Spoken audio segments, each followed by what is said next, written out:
Olá, começa agora mais um episódio da 11ª temporada do EsferaCast, o videocast que dá o tom aos assuntos de maior destaque do país. Esta temporada é temática e trata de temas voltados à saúde. Desta vez, a entrevista é com a ex-senadora gaúcha Ana Amélia. Com extensa trajetória na vida pública, ela é uma das autoras do projeto que cria regras para pesquisas com seres humanos. Tem que encontrar formas inteligentes de financiar o acesso da população aos medicamentos para doenças raras, para oncologia, que são as áreas mais sensíveis que nós temos hoje, e também as doenças cardiovasculares. Ex-senadora Ana Amélia, senadora, obrigada por conversar com a gente. A senhora tem uma visão de dentro do legislativo de muitos anos. Como é que passear também por esse campo ajuda a trazer a visão atual da senhora quando a gente pensa em termos de saúde pública, em termos de complexo industrial? O que essa experiência trouxe para a senhora de visão? Para uma pessoa generalista que chega ao parlamento, como foi o meu caso, uma jornalista, transitar em temas muito específicos, como saúde, por exemplo, ou como economia, ou como agricultura, em todos eles, ele demandou o entendimento de que o mandato parlamentar precisa ser colaborativo. O que significa isso, colaborativo? Que a sociedade traga e você trabalhe em cima daquela demanda que a sociedade trouxe. Eu cheguei no Senado como uma senadora de um estado agrícola, que é o Rio Grande do Sul, e acabei me notabilizando ou destacando minha atuação na área da saúde. Por quê? Porque eu dei abertura e cobertura a todo o tema que chegou ao meu gabinete. E eu tinha o cuidado de estudar os assuntos. Por exemplo, chegou ao meu gabinete um problema da Associação dos Fibromialgicos do Nordeste. Eu sou uma senadora do Rio Grande do Sul, era uma senadora do Rio Grande do Sul. Eu fui estudar a doença para entender a doença. O que é fibromialgia?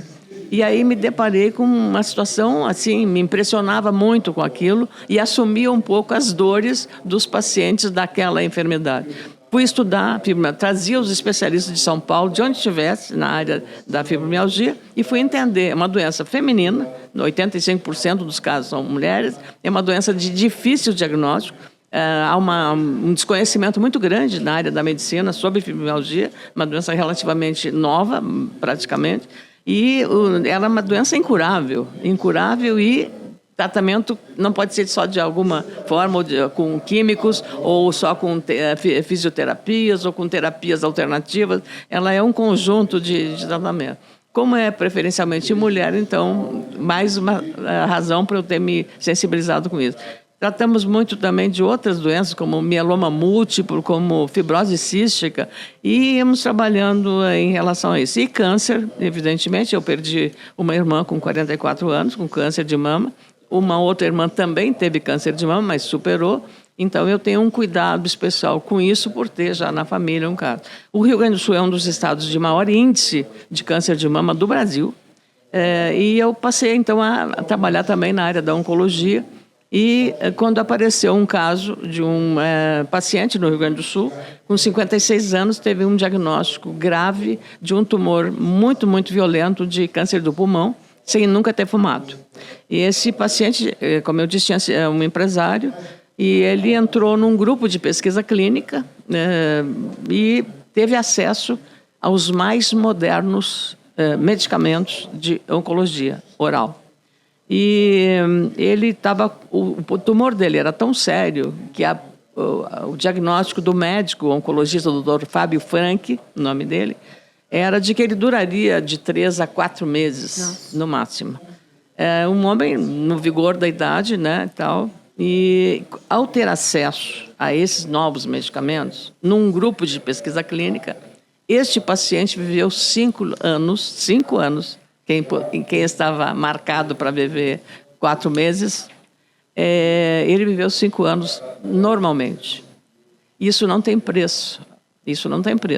E esse paciente, me escreveu uma carta dizendo que gostaria que se eu pudesse trabalhar para que mais pacientes como ele tivessem o privilégio de participar de um grupo de pesquisa clínica. Então, para trabalhar na regulação. À época, o Brasil tinha um atraso muito grande no registro de pesquisa clínica. Quando eu comecei a trabalhar no programa, eu já percebi uma reação dos órgãos responsáveis por passarem o processo da tramitação de uma regulação da pesquisa. Você tem que ter um registro. Passa por um CEP, um Comitê de Ética em Pesquisa, passa pelo CONEP, que é um Comitê Nacional de Ética em Pesquisa, passa pelo CONITEC, que faz a análise também técnica, e a própria Anvisa, quando o medicamento já está chegando, é a Anvisa que faz a análise. Então, todos esses organismos tiveram que se manifestar sobre o projeto. Já o simples fato de apresentar o projeto, e eu pedi aí o apoio de 2 senadores, que eram um médico e outro ligado à ciência, para me ajudarem na assinatura. Eu trabalhei, fiz todo o projeto. O Senado tem uma assessoria técnica da melhor qualidade, comparativa ao dos melhores do mundo, que ajudaram, tem médicos, tem especialistas lá que ajudaram a fazer a redação, com os oncologistas também que colaboraram. Entrou no Senado, passou por várias comissões, sofreu, você tem que convencer, e aí, quando você quer realmente tirar do papel aquele projeto, sim, que eu entendia que era uma revolução, está aí citado, aqui, nós estamos nesse evento aqui da MS, que é uma das maiores produtoras de medicamentos do Brasil, é entender da relevância que tem isso. Sim. Isso realmente é um salto de qualidade para o Brasil e mais especialmente para os pacientes. Então, a indústria ganha, mas quem ganha mais é o paciente. E é aquela coisa do âmbito do legislativo, né, senadora? Não adianta você ter uma ideia, você pensar no benefício social daquela ideia, mas tem que ser uma composição de articulação política. Você tem que entender a conjunção de forças do setor, a conjunção de forças junto ao governo, para você conseguir fazer uma proposta desse porte avançar. Não há dúvida, esse é o principal, você tem que se empenhar, não só apresentar o projeto. É muito fácil, pode apresentar 10 projetos, 20, 30 projetos, se deixar lá. Agora, se você precisa, garimpar, eu digo garimpar, é um edifício em construção, cada dia um tijolinho que você tem que colocar nessa construção, chamado um projeto de lei bem elaborado. Quando você quer transformar aquilo numa realidade. Eu lembro, no caso, por exemplo, eu fiz um projeto também na área de saúde, obrigando os planos de saúde a pagarem para os pacientes que são clientes de plano de saúde, às vezes daqueles mais planos AA, pagarem a quimioterapia oral. Esses medicamentos são muito caros.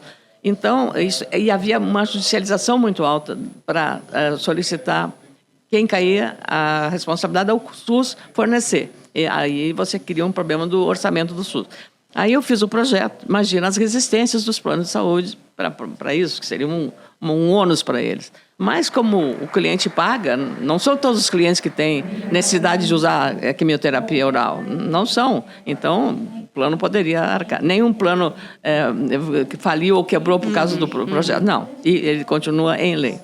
Isso foi no governo Dilma Rousseff. Foi um projeto, eu diria assim, pelo alcance que ele teve e pelos impactos que tinha na área econômica para os planos, ele foi uma revolução. Eu consegui, antes de terminar o mandato de 8 anos, ver esse projeto transformado em lei. Mas o que eu fiz? Quando ele foi para a Câmara dos Deputados, ele sai do Senado, começa no Senado, vai para a Câmara, aprovado em várias comissões do Senado, sai dali, vai para a Câmara. E eu ficava... Monitorando. Não só monitorando, pedindo para... Olha, você por favor, vem cá, você vai ser meu relator para fazer... Eu sabia o perfil de cada um, das pessoas que poderiam ajudar e as que poderiam prejudicar, os senadores e depois os deputados. Aí foi indo, caminhando, foi muito rápido.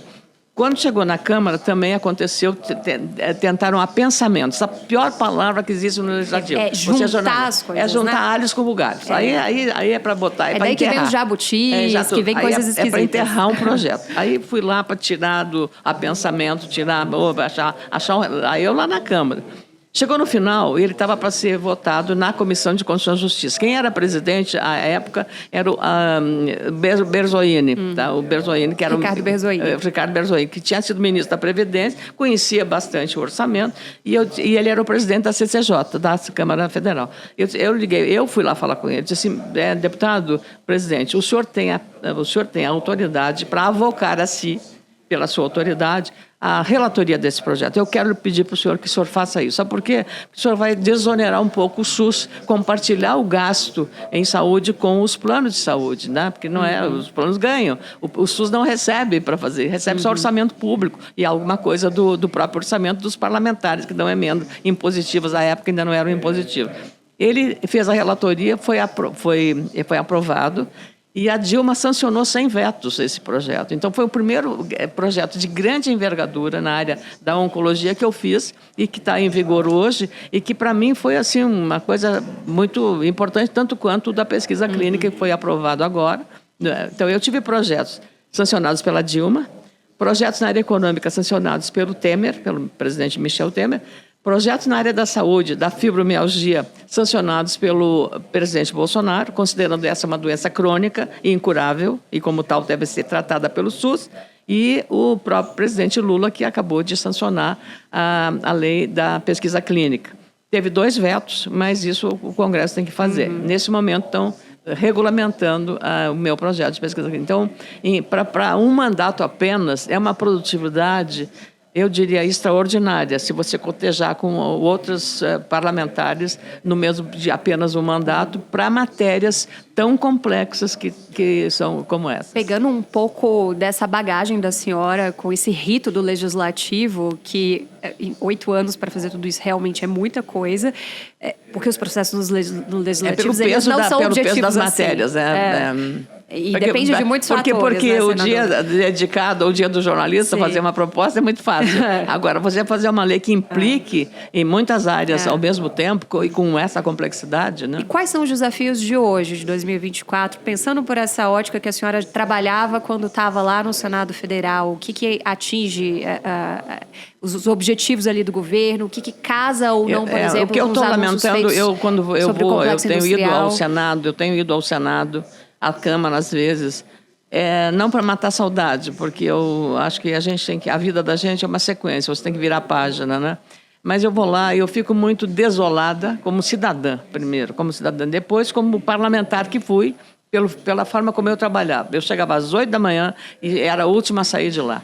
Então, eu sei o que é a dedicação, a diferença que faz. O que eu percebo hoje é que o Congresso, o Parlamento, ele está difuso. Você não vê uma pauta correta, você vê, é só vamos falar o termo atual, lacração.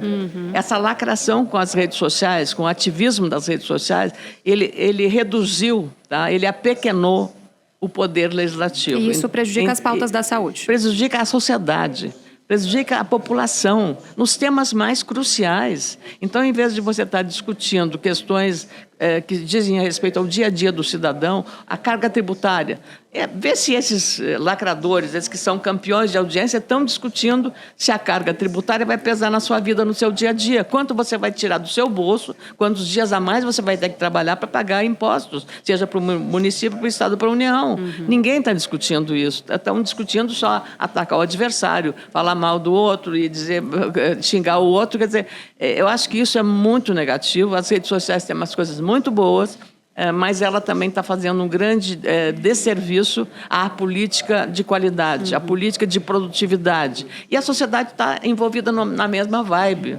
Então, ela também está nessa onda, né, da polarização, a onda do ataque, a onda da crítica, a onda de xingar todo mundo, de você atacar todo mundo. E isso, eu acho que apequena muito, muito a política, tendo pessoas de muita qualidade dentro do parlamento. Senadora, para a gente ir para o nosso momento final, aquele ping-pong de respostas mais curtinhas, e que a gente está fazendo as mesmas perguntas para todos os entrevistados. A primeira pergunta é se a senhora acha que é possível que o Brasil proporcione acesso a todo tipo de medicamento para todo mundo. É difícil isso, conseguir, mas nós temos que trabalhar para que isso aconteça.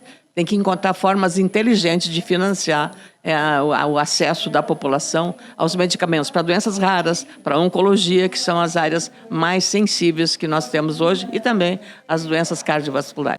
Como fortalecer o papel das agências reguladoras pode trazer um sistema de saúde mais inovador, mais seguro para a população? Primeiro, depende delas próprias, da atuação que tiverem. A Anvisa, por exemplo, é uma agência reguladora reconhecida internacionalmente. Se todas as demais órgãos de governo ou agências reguladoras vinculadas ao setor, ou setor econômico ou de saúde, agirem da mesma forma, o Brasil vai avançar muito mais rapidamente nesse conceito de qualidade, produtividade e eficiência e eficácia. E o papel do setor privado? O setor privado tem um papel de atualização e não depender demasiadamente dos governos. Ele tem que ter criatividade para buscar fugir da excessiva burocracia, fugir do excessivo custo Brasil. Nós somos um país de alta burocracia, essa burocracia custa cara e quem paga essa burocracia é o cidadão. Então, o setor privado tem que se inovar com maior criatividade, produtividade a menor preço. Senadora, muito obrigada. Obrigada por acompanhar mais um episódio do Esfera Cast. Não se esqueça de nos seguir aqui na plataforma e nos outros canais da Esfera Brasil para conferir o nosso conteúdo diário. Os links estão aqui na descrição. Até a próxima!